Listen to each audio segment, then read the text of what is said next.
What's up, everybody? This is Daxon here at Weaver Family Farms. So we are getting into very late summer, early fall.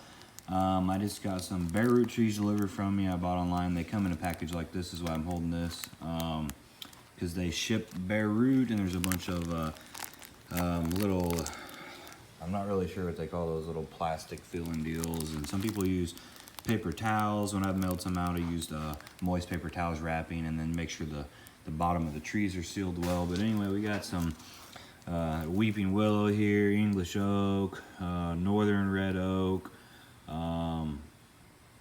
what's the other one, Norway maple. They're supposed to be really pretty, yellow maple. But anyway, I just kind of wanted to show a little bit here. What I do is get my hose and get a bucket, and when these bare root trees come, they pretty well look dead. Now what I do is I soak them anywhere between, say, 12 hours and 48 hours. Some people go off, some people will say you got to do it at least 24 hours. Some people say don't do it more than 24 hours. I've had luck doing what I'm doing really well. But I just take them right out of the package immediately. I actually met the male woman out there when she brought this package of the trees, and I immediately carefully unwrap the trees, fill this bucket all the way full of water, and you can see the very top roots here. And on this weeping willow, it's already got, look at them, those roots have been growing just from being in the mail a few days, all those white roots. We all know weeping willows and willow hybrids and things like that, otherwise known as the oss tree, they grow really fast. This is crazy how those roots are growing already after this company had kept these trees dormant. Now this is a fine time. You know, you can order dormant trees all year round. You can plant them in the ground. You know, I like to have a few months of them being in the ground before the real winter rolls around. You know, let them do some growth, but I'm not sure really if it matters that much. But fill this bucket full of water, and I'll get all of the roots nice and wet on everything. And the trees will kind of want to float once you get this much water in there. Just make sure you get all the roots wet.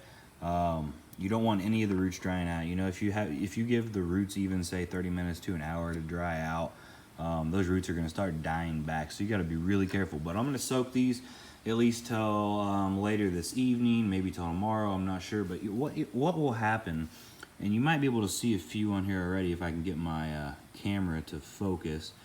See that little bud right there, a little green bud? Let's try to pull it out here maybe. You can see them already starting to, and they were doing that just from being moist in the packaging. Now they're really gonna go crazy from soaking in this water. And on these, there's these Norway maples. Starting to bud out the top there, which is kind of strange. Normally they just come out of the little bud areas on the limbs. We're getting some green now. And let's look at this. This is the northern red oak. See that? And all this really happens just from, you know, being in the shipping process for 3 or 4 days.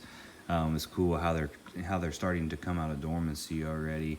But normally it only takes a few days. The only tree I've had a problem with taking forever is bare root dormant pecan trees. Some of them, just like the native, you know, they call them hardy pecan trees or whatever.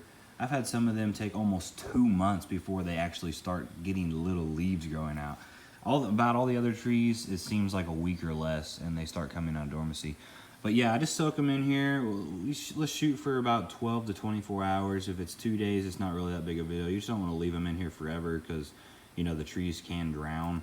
Like I said, I like dipping the trees, making sure all of the roots get wet.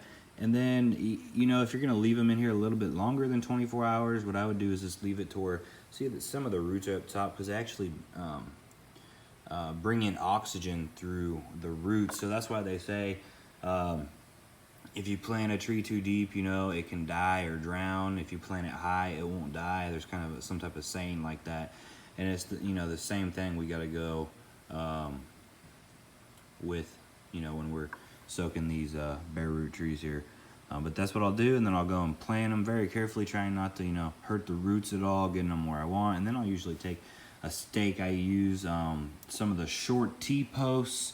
you can get at Lowe's, you know, like the shortest ones that are like 3 foot. You can use some rod, rebar. Just anything really strong, especially since we have goats and they're gonna wanna, you know, lean up against these, or you got deer and there's rabbits and all types of stuff. Once they're this size, I don't really worry so much about them, at least not right now. What I'm worried about mostly is them getting snapped in half or bent out of the ground. But I'll take like a T-post and I'll use some zip ties loose. I don't want to squeeze the tree with the zip ties. I just want to make it to where the tree can't be bent over, if that makes sense. But this weeping willow, I'll try to do an update on it maybe later this year and the next year. This thing should be probably 8 to 10 foot by next fall. Realistically, weeping willows grow crazy fast, like 8 to 10 foot a year sometimes.